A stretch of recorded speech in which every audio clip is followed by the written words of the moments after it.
Having spent most of the day traveling, my adventurers have now arrived at the Vagabond Eagle Inn.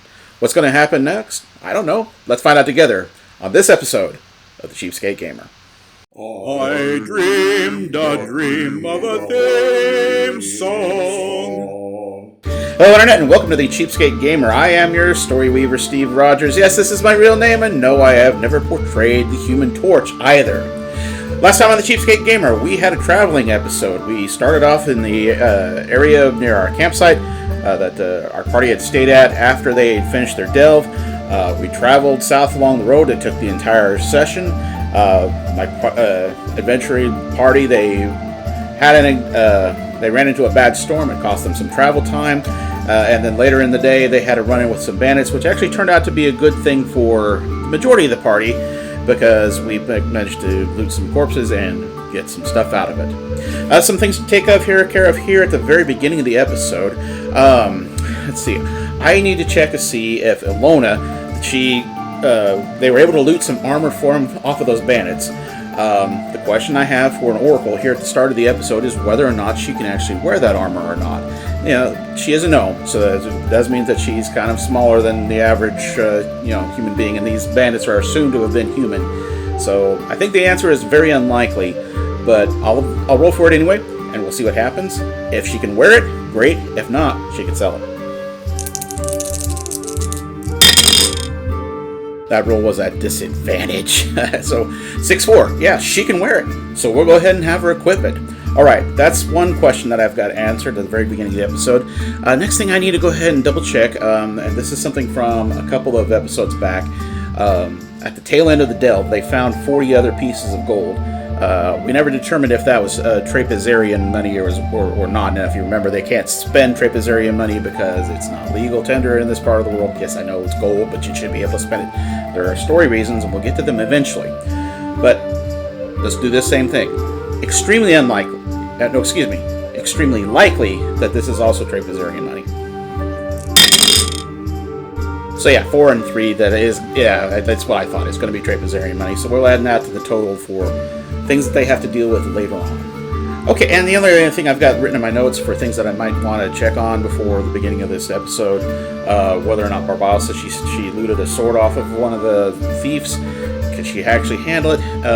Yes, she can if she gives all the extra supplies that she belonged to Parasteer and Ilona. And typical kid, you give the heavy stuff to the adults, right? So at the beginning of this scene, our characters, they've just arrived at the Vagabond Eagle. I think, what they're going to do right now, they're going to try to get a room at the inn, stay the night, and then we'll head on to Vannbury in the morning. I mean, that's pretty much what I think we're going to have to try to do before the scene is over. I want to finish that plot thread where we find a healer for Ilona. I think really what's going to happen is we're going to find a healer for Parasteer, or at least somebody who knows enough lore to be able to tell him that he's got the plague, and that's going to be really something we need to get started resolving. I mean, it's been three episodes since the delve, so let's figure out what the seed and complication is. Alright, so we got a 4 on the yellow die, that means our scene is not altered. A 2 on the blue die means an obstacle blocks our way. Okay, I have no idea what kind of obstacle might prevent us from being able to stay a night at the inn. Let's figure out what's going on. Why wouldn't they be able to... What kind of obstacle is blocking our way? Action and detail focus, or action focus. The 10 of hearts. Followed by detail focus. The 4 of diamonds. That's not a detail focus, that's a topic focus. Anyway, 10 of hearts, it's going to be take, and 4 of diamonds, take community. Take community. Hearts is a social personal connection. Diamond is technical, mental, or operation. Take community. That's going to be the obstacle that prevents them from... Sometimes these random tables... sometimes when you ask a oracle a question, it comes up with a nonsense answer to what you're trying to get. This is one of those times for me. I wonder if this has something to do with the burning of the library in Wolford. What are the chances? Very unlikely. Does this event have anything at all to do with the burning of the library in Wolford? Dadgum. 6 and 2, yeah. Yes, this has something to do with the burning of the library in Wolford. What kind of connection could that possibly be? Okay, that happened in one of my personal campaigns. I know why the library in Wolford was burned, and whoever did it, what they were actually after. So my question then becomes, is there an important library that's also in the town of Vannbury? That's actually sounding likely now. I'm gonna go with likely on this roll. No. 1, 2, yeah, even likely with that, the 2 becomes a 2. That 1 becomes a 2, so it becomes a 2-2 roll. No. There's not an important library in Vannbury. So actually, that says to me that there might be some kind of government archive. So let me talk to you guys about burning of the library in Wolford. I have to try to be quick about this. I'm kind of squeezing this recording session in with my youngest off at Scouts at the moment, and he's about ready to come back, actually. Had some mic trouble, too. That's kind of annoying. So a few years back, I was doing a campaign with some people from my workplace. We did it over Slack, and it actually was a relatively successful campaign until work picked up again, and we all had various projects we had to get to, and the campaign just kind of fizzled out. RL, the chaotic good goddess of scheduling, she wins again, BBEG of every campaign. Anyway, they were acting as guards for a group of merchants traveling across Catharia from the Nacha Patriots, the western end of the country, to Wolford, basically the eastern end of the country. And part of what they were doing, these merchants were, they had been charged to take a tome from the king's library, the king of Cupriasso, all the way to this library in Wolford, because there was a researcher there who was seeing some signs of things that were going on in the country and needed to look at the source book. The book itself has got it's an old Norse name, really, and I can't pronounce it. I will just simply call it the Dwarven Tome. The library in Wolford was burned because the people who burned it thought that it was already on site. They were after that book. So I'm thinking now in the town of Vannbury there's going to be there is some kind of government archive, also of important books and papers and things of that nature from that same time period. The news has gotten out that the library in Wolford has been burned, and as a result, the streets of Vannbury are crawling with soldiers, and maybe it's the case where they cannot actually get into the city today. That's not exactly a take community, but it's about the best thing I can come up with. Social, personal, and connection. If I wanted to make it something personal connection, I'd say probably something to do with Lona. I mean, she is a thief. She might be wanted. I have no earthly idea. I'm going to ask that question real quick. It's going to be a real big pain if she is, but is Lona wanted in certain parts of Cupriasso and Catharia? Oh. 6 and 6 on an even roll. Yes, and. Augmented, yes. Yes, she is wanted in some parts of the country. And either there's going to be a guard on site in Vannbury who sees her, recognizes her, knows she's wanted, and will go after her, or we have a bounty hunter in play. Either way, not good for the party. Going to be an obstacle. I think that's enough information to proceed on. Let's go ahead with the scene. Actually, my recording time is up for today, so let's go ahead and go to day 2. As the party continues down the road toward Vannbury, it's getting on toward late afternoon. It's been raining most of the day. It's cold. They're still walking along. They're all tired at this point. They've been on the road for 7 hours, and there's a crackle of thunder off in the distance. It kind of makes them all hesitate there for just a quick second. And Barbell says she's a child. She is done with everything. So she's sitting there being whiny and asking questions of everybody. Are we there yet? How much further? Hey, we're obviously there, lass. Why don't you go off and find yourself a nice tree stump off in the woods to sit up on? First year is done with the kid right at this point in the travels. Yes, she was helpful for finding the dungeon where they had the elf, but that's about all she's been good for. Well, okay, I say that she was actually really good in that last combat because that helped them win that one. But it's getting on. They're all they're getting tired. I mean, even Peristeer is thinking I need a rest. So they turn a corner in the road through a pair of trees, and Peristeer can kind of start to see the outline of a fence, an ivy-covered fence. He knows that the end is here along the road, and he says to his companions, "I think we might be here for the night, lasses." And sure enough, they walk in another couple of minutes, and they're finally at the Vagabond Eagle Inn. Now, Peristeer was looking at the building on his way out there, and he sees basically the same thing that he saw when he went out there the first time. The Vagabond Eagle is a modest-sized inn. It looks inviting. It's splendid, and at the same time, it's disjointed, kind of built in phases, and you can tell some of the older part of the building from the newer part of the building. And the older part of the building looks really nice, and the newer part of the building looks really nice, and the older part of the building is not as. You can tell it's been lived in. It's been here for a while.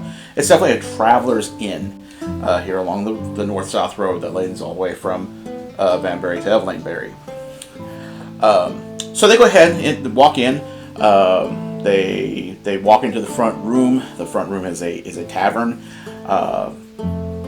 and there is a bar off to one side, and where the main bartender is there, who also acts as the inn's receptionist, who welcomes them for the night, kind of reluctantly in Peristeer's case because he is kind of rank. They're all kind of rank, and there's also the fact that he's got bloodstains on his clothing, but their gems still shine, and so they pay 3 gems, and it's off to the common room for the night.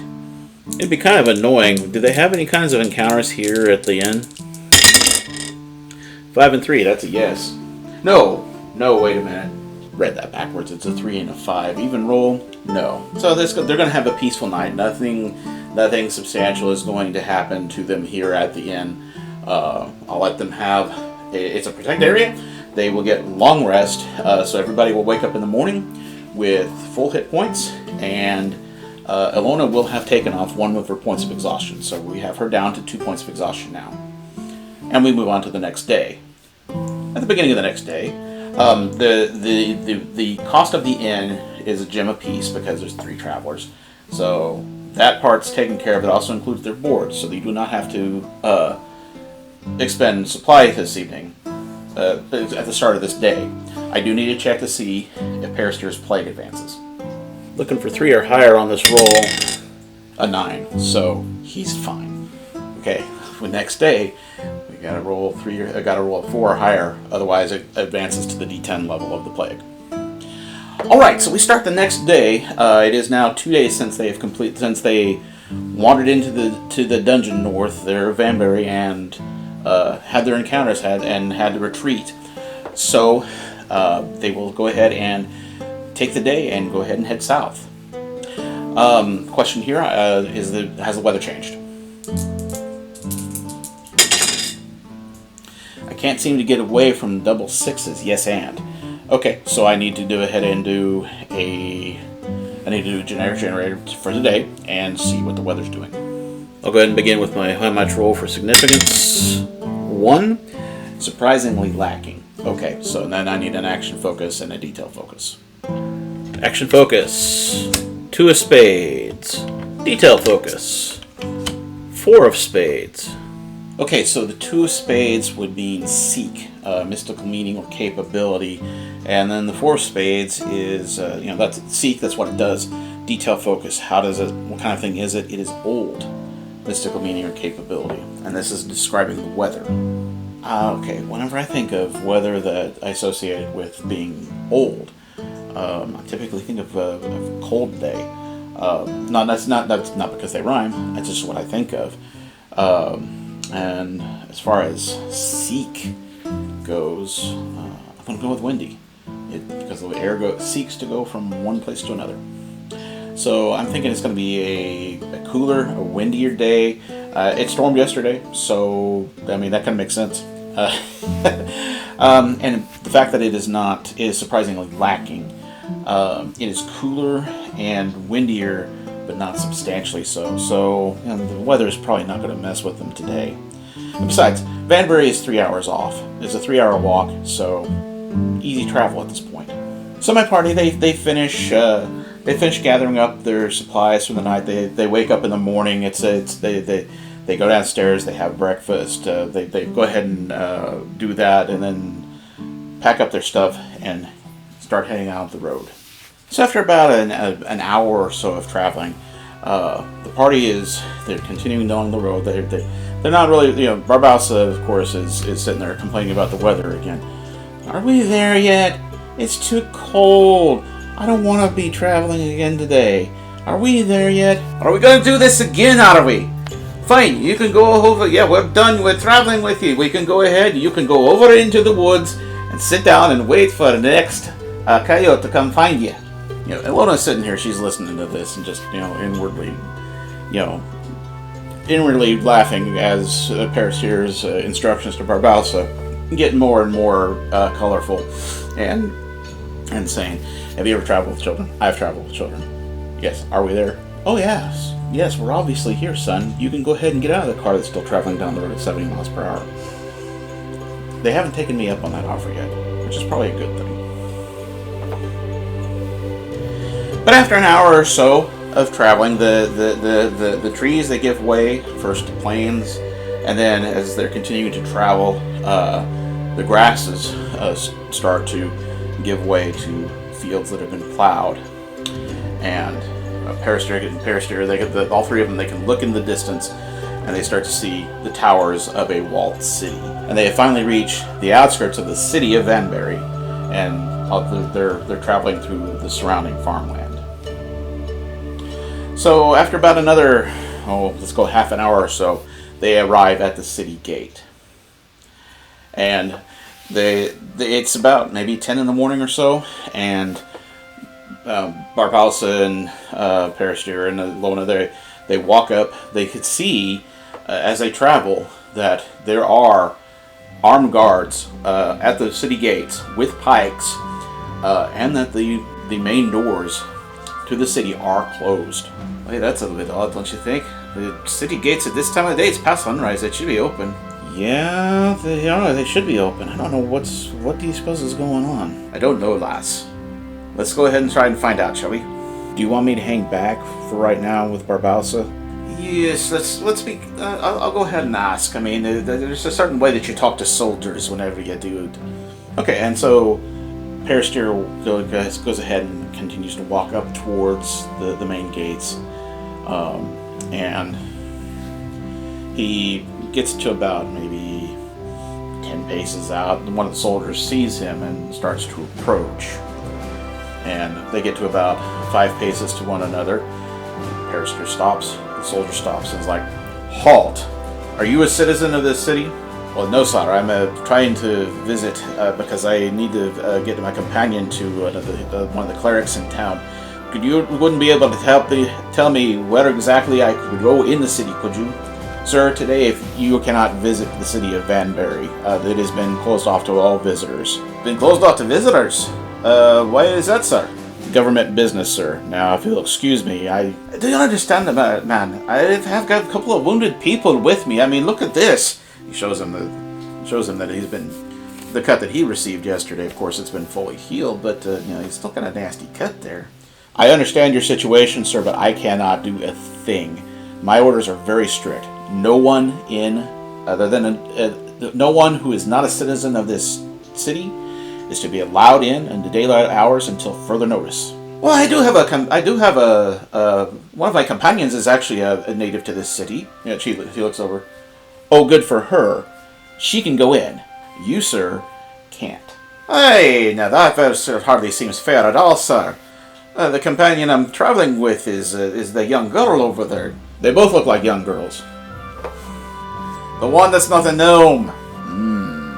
It's at this point at which we find out that one of the guards recognizes Ilona from her wanted posters. Let's find out. The bounty hunter situation would actually be somewhat better for the party, so I'm going to say this is unlikely, but we'll find out. Oh god. How well guarded is the city gate? How much roll? Oop, Farkle. 6. Extraordinary. There's a lot of guards out there. I think that they would have no problem whatsoever sending out a detachment to arrest Ilona and still guard the gate. So yeah, they're going to do that probably. What do you suppose Ilona is wanted for? I can do that as an event. Neighbor kids are getting loud, so I have to wrap this up. 7 of Hearts. And in its debut appearance, the Ace of Spades. This is an unhelpful answer. That comes out to create the PCs. Social, personal connection, mystical meaning, or capability. So she's wanted because I created them wanted. Helpful. Let's try that again. Smart alecky deck of cards. Jack of Clubs. 9 of Diamonds. The Jack of Clubs is protect, and with clubs it's going to be physical appearance or existence. And then the 9 of Diamonds would be rumors. Protect rumors. Technical matter of operation. If Ilona is a thief, she probably was a member of the local guild wherever she's from. And there was something that happened that she was not actively involved with, but as a member of the guild, she is guilty by association, or at least according to in the eyes of the law. I can work out more details about that later. Right now, what's important is that somebody at the gate has recognized her from their wanted poster, and we got a problem. So the guard is sitting there squinting. He's squinting at the two figures, and he's like, "Both of you come forth, please." They start walking up towards this position where they are, and as they're doing it, one of the guards that's there at the gate holding a pike is like, "Captain, got a word for a moment." So, and then the guy says to Barrister, says, "Give me 1 second, I'll be right back." He goes over and talks. He's talking. "It's looking like we're not going to be able to get into De Las's." "Why, what's going on?" "The guard hasn't told me. I don't know what's going on. I don't know what's going on with that conversation either." And then he looks over there, and the guard is gesturing, pointing in the direction of Ilona. Can you hear the conversation? Excellent question. Do I want to have them do a communication plus willpower check? Yeah, but I'm also looking at my clock, and I'm saying, my kids are coming home from scouts soon. Let's go to day 3. Okay, so for the check, I'm looking at my character stats here. Perister for this check is going to be at +2. Ilona is going to be at +2 as well. Ordinarily she would be at +4, but we're taking into account her 2 levels of exhaustion. And then Barbausa is going to be at -2. Let's go ahead and roll it out and see what happens. Alright, I'm going to have Perister on the light blue die. I'm going to have Barbausa the purple die. Let's see what the result of the roll is. 1, 3, 4, 5. That is coming out right straight up at 13. Perister rolled an 11. That's his +2. That one actually he will succeed on that, which is good because the other 2 really botched that one pretty badly. So Perister is over off to the to the side. The guard captain has gone over to talk with one of his other guards, and he's kind of straining his ears. He's trying to listen to hear. All 3 of them are trying to listen and see if they can hear what they're saying. And it's Perister of the 3 of them who you just can make out. "Lass, I think he said something about the wanted poster." "Oh, no. You don't think it's that business in Benegrim again, do you?" "I think there's unlikely a possibility of it. What are we going to do in this case?" "Well, the idea is to get into the city. Getting arrested would certainly do it." "Hey, but you really don't want to do it that way, lass. You've talked to the authorities at Vor about what happened to Benegrim. That's what you've told me, anyway." "Yeah, that's definitely what I told you." "Well, we've had maybe a few seconds before they come up, and if that's what this is about, if they've got a wanted poster with your face on it at this point, this is not going to go well." And meanwhile, Barbausa is over here in the center going, "What is this about?" Nothing you need to worry about, lass. Let's just say that Miss Alona got into some trouble a few years back. Thought we had it all resolved, but apparently the news hasn't made it this far north. So is she going to be arrested? There's a possibility that could happen. It could happen to be all three of us arrested. Barbossa looks at Alona for a second, and he's like, do you trust me? Well, I think you've proven yourself reliable. Do you have something in mind? Yeah, but it's going to be a little risky. I gotta know. I mean, how thoroughly do you trust me? If you've got an idea, kid, spill it. I don't think I'm going to need to. and Barbossa puts her hand out and touches Alona and whispers, Tempera Corpus. That's the beauty of the spell system in the Cheapskate world. They can be used for a number of things. Tempera Corpus changes the body, right? So you could turn a bandit into a roach, or you can use it to disguise Alona for a few minutes. I was thinking I was going to have an issue with this, because it turns out I have an ambiguity on the rules with how duration of spells can work. There's something in there about the length of being tied in with the magic attack bonus. And I didn't specify a minimum amount of time, so that's something I'm going to have to work out for the next set of rules that I write. But anyway, just letting you guys know that is going on. Yes, she can do this. So Barbossa is going to do Tempera Corpus. She's going to do this to try to disguise Alona. Nothing really major needed here. Just kind of giving her a quick little makeover so that she looks like something that would not be on a wanted poster. We're not in combat, so there's going to be no MD or HD or MPFX there. And let's see, we don't need to necessarily worry about the potency too much. Barbossa has touched her, so as a touch range, we do not worry about range. Length of effect, we're going to go ahead and do that to 10 minutes. You can do that when you're not in combat, so it's going to be 1 MP for that. Let's see, we're not going to change that to... We don't have any additional targets. We're not in combat. Not magic. Don't need the maximum. Pretty straightforward, actually. Does this need to be a magic attack? Alona's HD is 14, and Barbossa would be at -1 for this roll. We've done this sort of thing before, so she would have to get a 15 or better on the roll if it was a regular attack. So let's go ahead and make it a save of some kind. Let's go ahead. It's not really going to matter which one. We'll do it as a fortitude save. So that's going to be plus 2 MP, so we're up to 4 MP. So, okay. Barbossa needs to roll at least a 4 better to get the spell off. And then Alona's going to have to roll a fortitude save or choose to fail. I guess she can choose to fail. So we just need her to roll a 4 or higher on the dice. Let's see what happens. It was a valiant effort on Barbossa's part, but she only rolled a 3. She fails the roll. What happens as a result? Okay, so we have a 17 and a 5. 17 is a knowledge complication, so I can have him succeed, but with characters getting bad information or missing out on key information. 5 is reveal an unwelcome truth. So let me think about that. What's that one's going to mean real quick? Okay, I have a pretty good idea what was going to happen here. So Barbossa reaches over and she intones the spell to change Alona, to change her appearance. Well, it works a little too well, and all of a sudden, all of Alona's features, her skin color is completely changed. Her hair is grown out. Her eye color is changed. This is obviously, it would have been something if it had been a subtle change, but this is obviously a bunch of changes all at once. And the guards are all like, "Hey, wait a minute!" And my party turns around and starts to act like they're going to run away, when behind them there is a voice.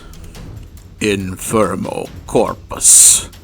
And the 3 of them freeze in their tracks, as all 3 of them have been bound in place. And that's all their attempt to run is all that the guard captain needs in order to confirm any suspicions that one of his men might have had, that these 3, something shady about him. So, he's like, all right, let's get him bound up and in the city. And walks up to Perister. By order of His Majesty, the King, Edwold Mortensen, I place you under arrest, sir. And the spell that's on my characters will last for a few minutes at best. But that's enough time for them to get their hands bound, get led onto a line. If they do get into the city, it's just not the way that they really wanted to. That's a bit of conundrum that we're in, but that's, I think, what's going to be a good place for us to stop for right now, and we'll figure out how our characters are going to get out of this predicament in the next session. Hey, if you enjoyed the show, there are other channels on YouTube you might want to check out if you like solo role-playing in general. Channels like Wallona's Cave, that's a good channel. We have also got the D&D solo channel, that's another good one. Tabletop Wanderer, that's another excellent channel. I really recommend that one. And of course, Me, Myself, and Die, that's the granddaddy of them all. That one, we just finished up Season 4, Me, Myself, and Die, still waiting on the Broken Empires. Hopefully that'll be in the near future. Hopefully, well, I'll see that one before you guys see me recording again. I mean, I've gotten to May at this point and the end of my recording season because the summer is coming and the kids are coming out. Hey, if you enjoyed the show, thank you for watching. I hope you give me a like and a subscribe. I've still got a personal goal of 100,000 subscribers. Probably not going to get there doing this thing, but I might as well try. Thank you for watching, and I'll see you on the next Cheapskate Gamer.